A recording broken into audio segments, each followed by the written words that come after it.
Hello and welcome to my 7 Days to Die electricity guide. If you're looking for something in particular, use the chapters section on the play bar of this video. We're going to be covering generating power, wiring, and the components you can power in this game, like lights and traps. Let's just get straight into it with generating power. So the absolute most basic way to generate power in 7 Days to Die is going to be the generator bank. In order to craft yourself a generator bank, you're going to need a workbench. And of course, you will need 25 in electrician, which means you have to find 24 of these Wiring 101 books. To craft it, you'll need forged iron, mechanical parts, and electrical parts. It's pretty easy overall. Once you have one, you want to press E on it and you'll see a bunch of different engine slots right here. Each one of these is going to give you a maximum power output of 50 watts, up to a maximum of 300, but of course you're going to need gas in here to turn that on at all. And then to make it actually produce any power, you'll of course have to press the turn on button. You can also do the turn on and off from the outside by holding E, doing it like that. You'll see the little sparks coming off of that there as I do it.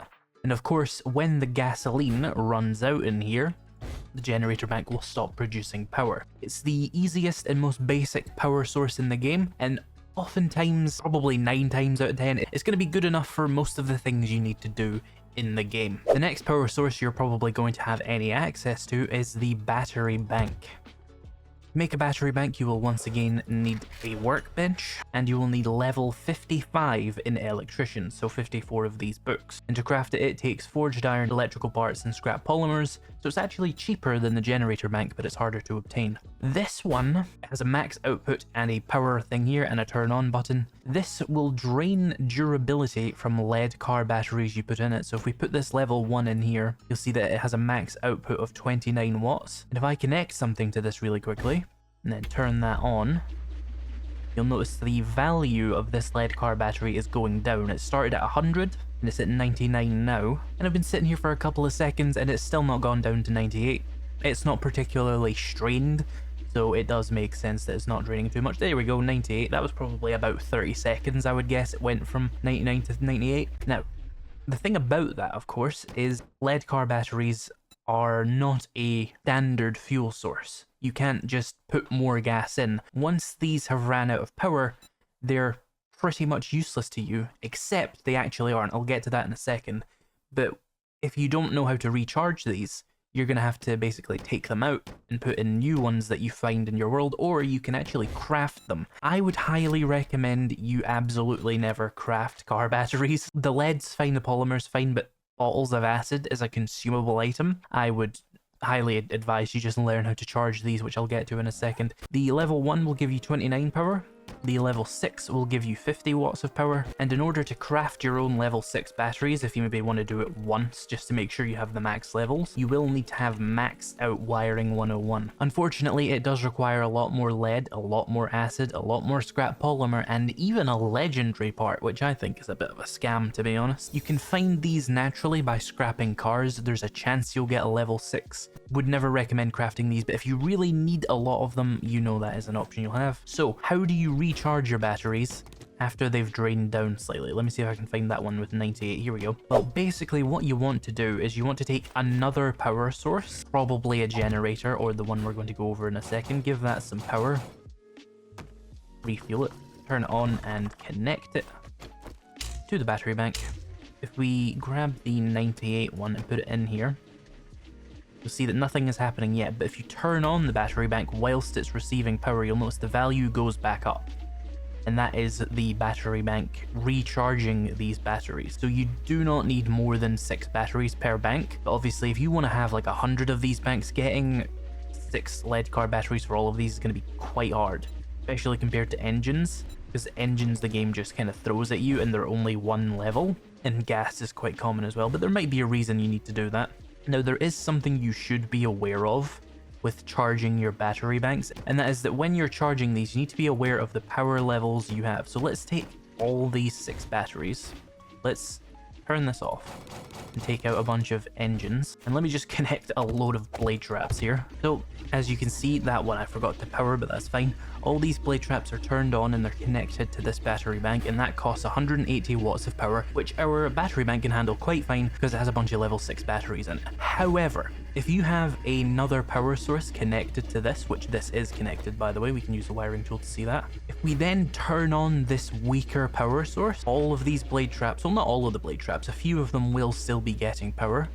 But now, all of these blade traps are drawing power not from the battery bank, but the generator bank. And the generator bank I have right now doesn't have the same power output as my battery bank. And as such, only some of these are on at the same time. And that's really important to note with the next power source that we're going to have. So always make sure you turn off your donor power source if it's weaker than the other ones until you want to charge your batteries, or keep it stronger or equal to this one in power. And that is why the generator bank is going to be the better option, because the next power source is actually weaker at full power than the battery bank, so you might want to use this next one on its own without battery banks. The next power source is a much larger one. As you can see, it's a 1x4 instead of a 1x1, and this one takes solar cells, and even at level 6 the solar cells combined will only give you 180 watts of power compared to the 300 you get from the other two power sources.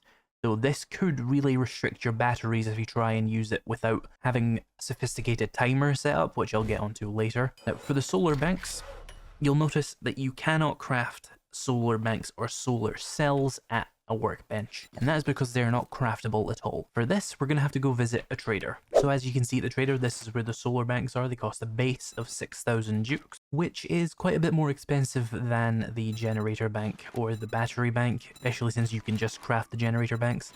So let's buy one of these, and I'm using a debug feature here to show everything the trader could potentially be selling, because in 7 Days to Die there's a mechanic called Trader Stage which will hide things the trader is actually selling if you're not a high enough level, or if you're too high of a level for that thing to show up in your loot. The debug command will let me see everything he could be selling. And with that in mind, we can go over to the resources tab here and scroll down, and we can see the solar cells, and you will quickly notice a level 6, and it goes for a base of 72,000 jukes. Now you can get that down quite a bit. You can get that down to like 10k jukes. You just need to get a load of trading items. It's kind of outside the scope of this video, so I won't get into it. But just know these are extremely expensive compared to almost everything else in the game, and they are much less effective than generator banks engines or battery banks batteries if you have level 6 batteries, which can be crafted or found relatively easily. So they're not the best option. Alternatively, you can also get bundles from the trader when you complete trader's quest tiers, which can give you random solar bank. Well, you'll get a solar bank guaranteed, and you'll get random levels of solar cells. I'm not sure if you can get a level 6. Let me check that. So here I have a bunch of solar bank bundles. Let's see if we get any level 6s from any of these. Yeah, I just opened a lot of them and didn't get a single level 6. This is the one I bought, so you may have to buy the level 6 ones, which makes that even worse. Dear God, what a mess I've made. So bearing in mind all of the massive disadvantages of the solar bank, what is the advantages? Well, you do not have to put any kind of fuel in here. You don't have to put any kind of batteries back in. You don't have to worry about durability. The durability bar here is just to give you different levels rather than actually going down. And obviously, as most of you have probably gleaned from its name, it will generate power when it's daytime and it has access to the sky. Meaning, if you have your whole base dependent on this, particularly a horde base, it's going to turn off at night. And I forgot to mention this, by the way, but the more power drain the battery bank and the generator has, the faster they will lose their fuel and durability. That seems like an important thing to note. So what you might want to do for sort of an automatic setup here, if you just really cannot be bothered gathering any gasoline. Okay, this is me editing after this. There was a big 20-minute segment here where I tested out an idea which should have allowed your base to have solar power during the day, charge the battery bank, and then it should have turned the solar bank off for you at night, allowing your full base to be turned back on, meaning you could keep a weaker solar bank than your battery bank and there would be no problem. However, disconnecting the solar bank and the battery bank with a timed relay doesn't seem to actually work for some reason, and I'm going to let you see the latter end of this little testing phase. I didn't want this video to be 20 minutes longer than it already is, just for that testing, so we'll skip right to the conclusion of it and you can see what that eventually became. Okay, so I'm doing some additional testing on the battery bank and solar bank thing. Right now, this solar bank is turned off and this is all the blade traps that are turned on. I'm going to quickly delete the ones that aren't working so I don't confuse myself. And they're not working because there just isn't enough power, pretty much. Right, these are all functional, cool. And that's just about 300 watts of power. If we then turn the solar bank on, yeah, a bunch of them turn off, see? So that is a problem. So during the day, you would have to find a way to disconnect it. But that doesn't seem to work. The timed relay seems to not cooperate with like disconnecting the solar bank from things. I did that in some testing there. So if we set this to nighttime, will it at least automatically turn everything back on as the solar bank disables and it just becomes the battery bank? Let's have a look. Yes, it does. Okay, so if you want to have the solar bank automatically charge the battery bank during the day, you just have to accept that a bunch of your power will be turned off until nighttime, and then when nighttime comes, the solar bank will turn off and that will give you more power, so you can charge your batteries during the day using the solar bank without any need for a relay. So that's useful. I had some real messed up testing with a timer relay. They seem to be very buggy from what I tested, and basically it would turn everything off at nighttime because it would get confused. Even though the solar bank shouldn't have been connected to the battery bank anymore, it was somehow still reliant on it, and because it was still reliant on the solar bank rather than the battery bank, everything just turned off, and it was really weird. So don't try and use timer relays for this particular thing. Just do solar bank to battery bank and it works relatively well. But I have some other thoughts that you're probably going to want to hear first, because this is a load of fuckery compared to what you really should just do. It's also worth noting that the solar cells that you find at the trader only start to spawn when you have a very high trader stage, which is based on your level. Overall, my recommendation is just use generator banks, and if you really want to have it be a bit more robust, then throw in battery banks as well. Level 6 batteries are not that difficult to obtain, more time consuming than engines, unless you have a lot of acid lying around, I suppose. But 9 times out of 10, you're just going to want a generator bank with some gasoline in it, and dear god, it's getting foggy. So that covers the power generation section of the video. Let's get on to the wiring section. First thing you're going to need is, of course, a wiring tool. And by wiring tool, I mean wire tool, because I always call it the wrong thing. You'll need 9 forged steel and 3 mechanical parts, and you will not need any recipes to unlock it. You craft it at a workbench, and you hold it like you would with any other tool. So with your wiring tool in hand, you're going to want to press whatever your aiming button is, which is right click on a mouse, and then click on the next thing you want to power. And if you pay attention to the direction of the yellow current, that's the direction power is going. If you press the opposite button, i.e. left click on a PC, you will remove the input from the block you are looking at. So if we power this really quickly, and then I left click that, it will remove the power source one. And then if I left click this one, nothing else will happen. But if we then left click this one, it'll go away. Any object in the game can only receive one wire. You see how they switch there? However, each item can output 9 more wires. So if you have a very big base, you're not going to want to do everything directly into your generator bank because it can only have 9 outputs. A much better choice would be to have a relay, which then connects to a couple of other relays, and then have all these relays linking into hundreds of different items if you want to, bearing in mind, of course, the maximum power output of 300, and each of these costs you 1 watt of power as well. Another thing to note is the maximum distance you can relay a wire is 10 meters, which equates to about 10 blocks. So if we place one here, 1, 2, 3, 4, 5, 6, 7, 8, 9, 10. If we take this, and then we go over here and keep an eye on that little rope I'm carrying, you'll see just after this block it goes red, and that means we can't place anything here. And even if it's something inside the limit like that, we simply cannot wire that far. It just doesn't let you. That works both ways though. So if we take that away and we have this 10 meter wire here and we have this 15 meter wire here, I grab this wire, I come over to this marker here, and then I reach over, you can get 15 meters out of your wires, which can make them go a little bit further. So where you're standing has a big bearing on whether or not you can actually connect a wire. Ignore this here, that might look kind of confusing. It has no bearing on this, it's just a marker. That's pretty much the maximum distance a single wire can go in this game, is you go out to 10 meters and you reach over a further 5 meters. And also remember, there's absolutely nothing stopping you from placing any wires you want through as much steel or as much of any block as you want.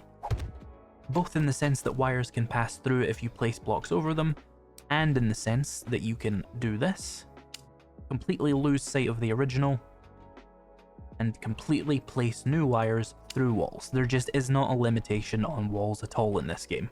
And then if you're worried about wire management, by the way, you basically don't have to, because once you put the wiring tool away, they all disappear and it just looks like nothing's wired, which is pretty nice. That should be everything you really need to know about wiring, so let's move on to the actual things you can wire the power sources to. So in 7 Days to Die, there are basically 5 categories of wireable components which are reliant on electricity. Every single one of these components, I'm pretty sure, is crafted at a workbench, so you will need a workbench to do any of these. You'll also need varying levels of wiring 101 or varying levels of electrical traps if it is a trap you are crafting. The last general thing for components that we'll cover before we get into specifics about each piece is that you can pick them up rather than having to destroy them if you misplace them. For example, say I want my shotgun turret to be side by side. If you place down a land claim block, you'll see the big green radius, or I suppose perimeter because it's not circular.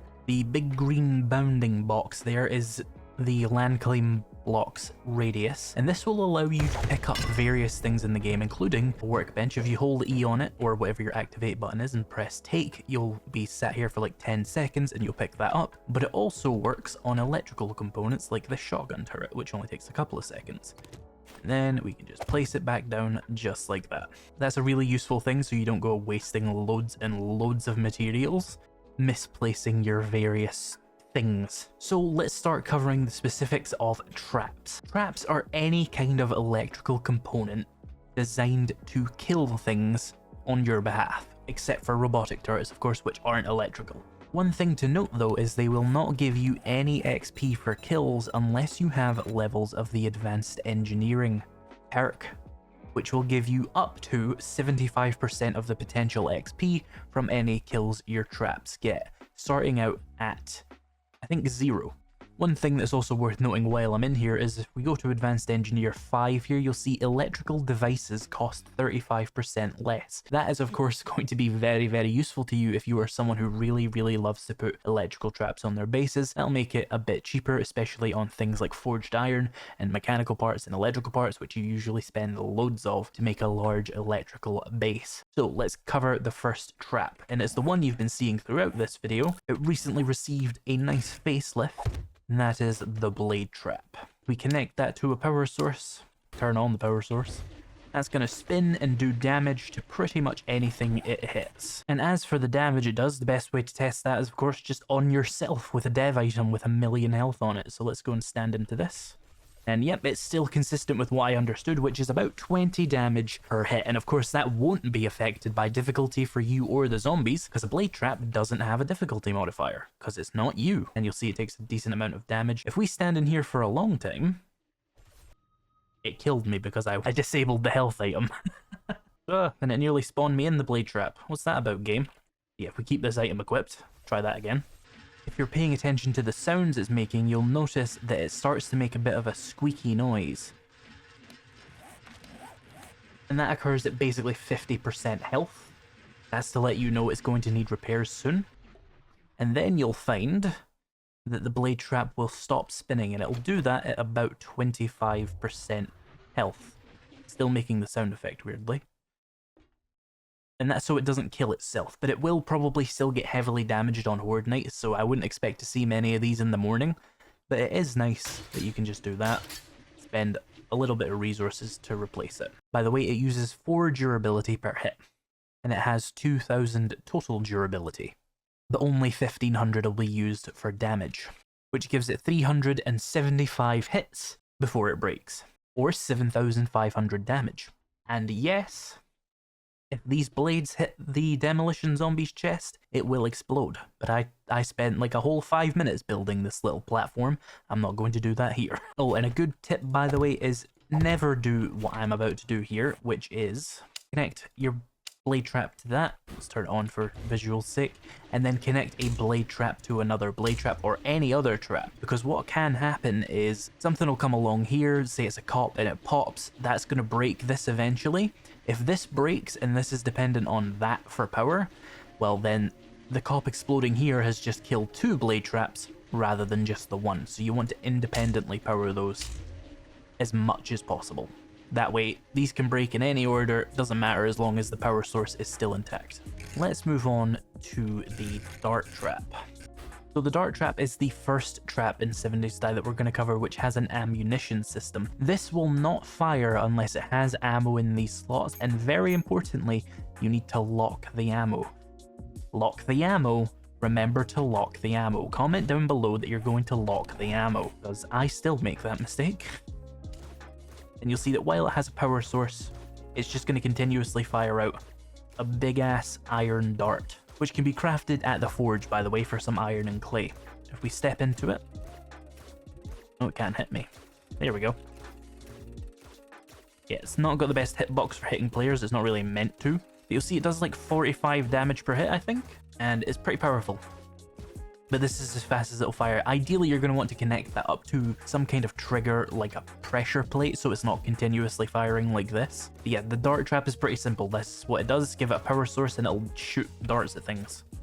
Now let's cover electric fences, which seem to have had a recent change as well. I didn't notice that. When did this happen?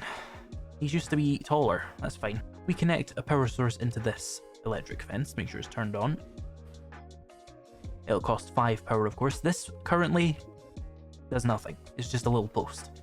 In order to make an electrical fence, you need to connect one electric fence to another. And you'll notice the blue wire is going across, and that's to tell you that this is potentially dangerous. Now, here's the thing about electric fences. If we walk through it, you'll see that I get a stun effect there on my bottom left. That will make zombies unable to move while they're under the effects of that, and it'll do a little bit of damage. The really useful effect of it, though, is going to be... Wow, this has penetration on it. Holy shit.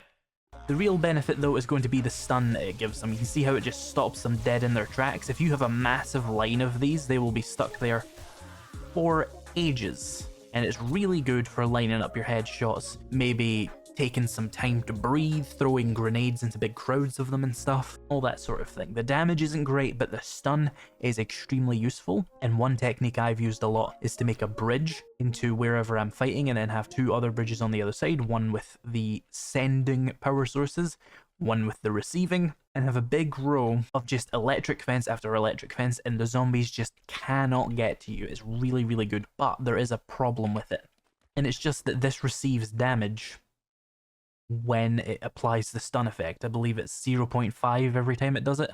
So you will have to give yourself a way of reaching these in Horde Night, because they don't have a lot of durability, and they take iron and electrical parts to repair. Not a lot of them, but it does require that. Yeah, these are your best friend on Horde Nights, especially if you play on fast run speeds. Let's get on to turrets, which are a part of traps, but slightly different. The first one is the shotgun auto turret, which requires 50 traps, takes 10 minutes to craft, by the way, and a whole bunch of materials here on screen. These ones, pretty simple. You place them, and the direction it's facing is going to be where it's most optimally going to fire. It does have an ability to target, though. We'll go over that in a second. What you want to do is, of course, connect it to power, which requires 15 watts, and then you want to put shotgun ammo. Only the basic shotgun shells will work, by the way, none of the special ammo types. And then you want to lock it, and here you can set your targets. You can set it to target yourself, target allies, target strangers, and target zombies. I'm pretty sure that targeting yourself doesn't do anything unless you have friendly fire turned on, so let's... Oh no, they fixed that. They fixed that. Good to know, good to know. That would have been bad advice to give you if they hadn't fixed that. So the turrets do, in fact, kill the fuck out of you now, and of course it'll do the same to your allies. You're probably just going to want strangers and zombies on at all times, and yeah, that's, as we just saw, that is how that works. If I keep my zombie AI turned off for the demonstration here, and we just spawn a few of these, there we go. The shotgun took a chunk out of me, wonderful. You'll see that it will automatically target various zombies with little bursts of shotgun shells. It's usually 4 bursts it does. And it does aim for the head, as you can see, and it will get decapitations. A nice demonstration here. You can see with the wiring tool, sort of its cone of automatic targeting. It gets kind of faint, but you can see it sort of comes out like that, and it's just missing this janitor zombie here. If we just push him into the shotgun range. There we go. Nice and easy. In fact, we can test how much damage that does with the God mode. I'm silly. So this has 200 health. Shotgun at point blank range.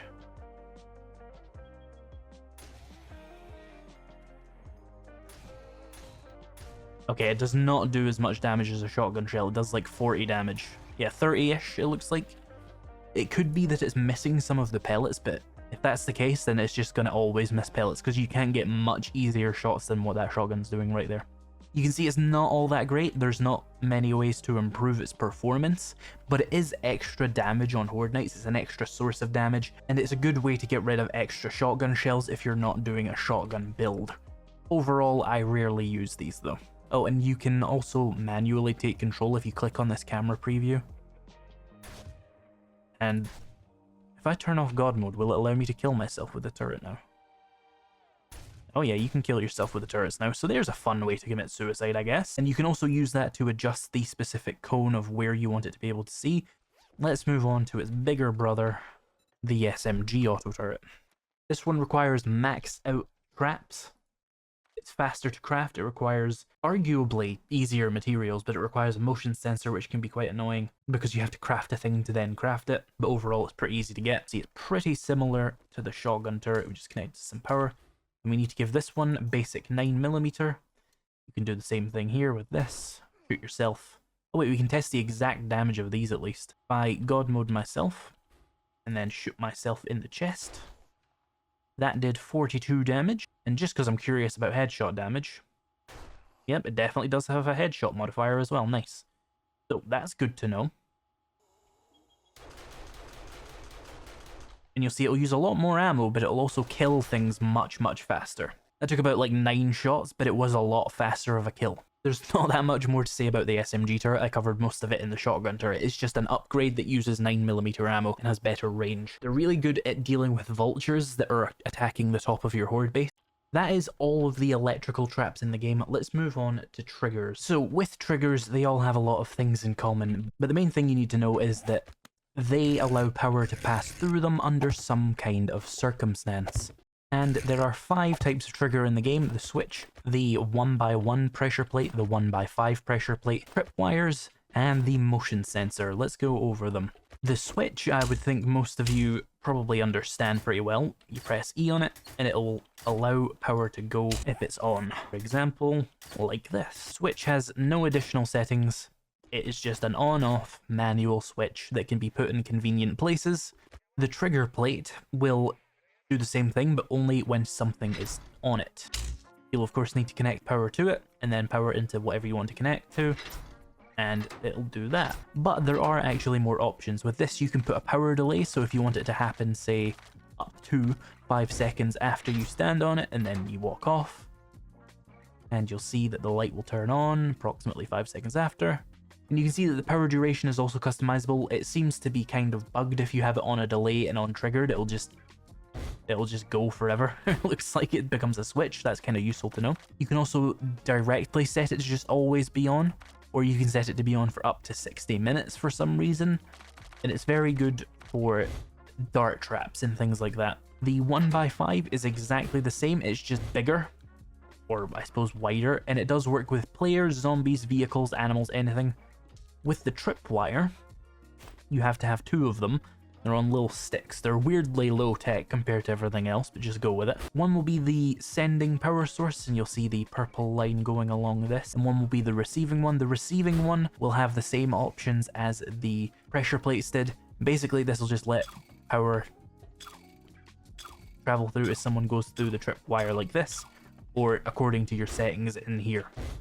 The last one is the motion sensor. This one works a bit like a turret with this interior here, and you can tell it to target zombies or target strangers. This one's by default set to self and allies so that it can let you into places and stuff. So if we point it more directly in my general direction, you can see that while it's looking at me, it'll sort of track my location, and as it can see me, that light will be turned on. If I get out of its range, the light will turn off, and it'll keep searching until I come back into its general radius, and it will track me a decent amount and let power through. That's really good if you need to make a big power door.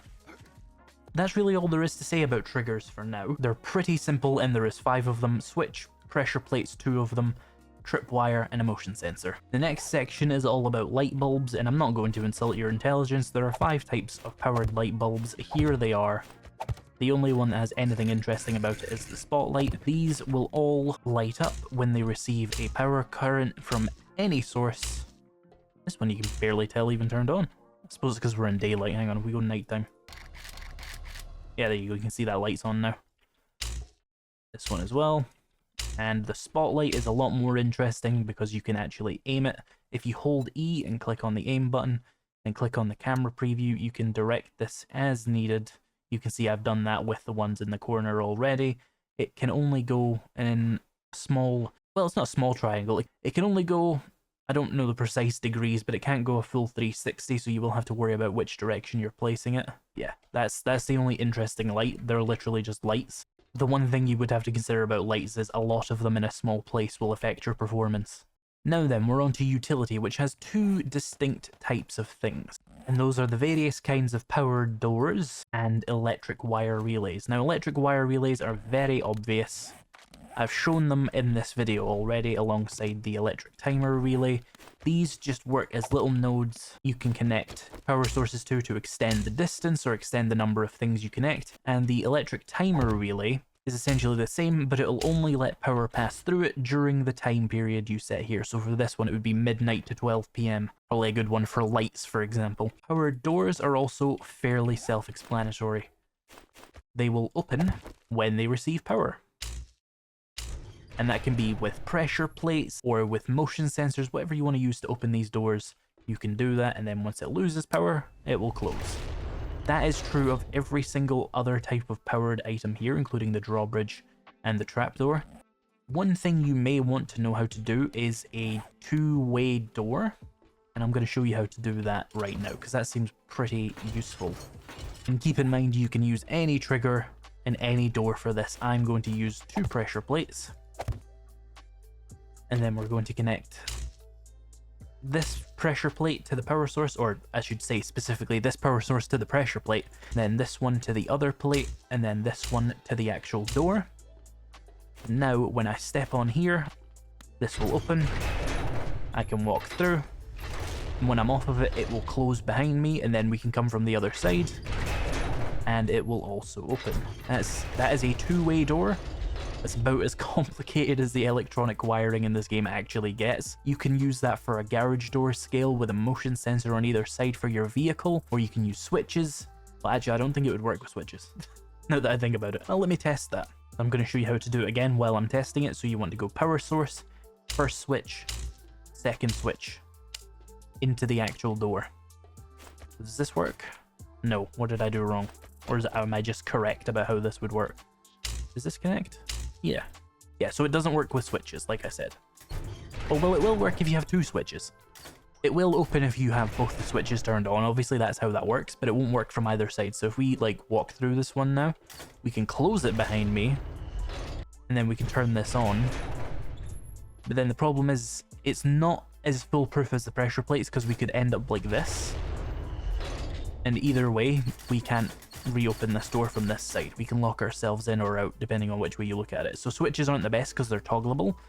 Things like pressure plates, motion sensors, those are much better for the automatic doors. Oh, and there's one more item I always forget, which is kind of a part of this category, and that is the speaker.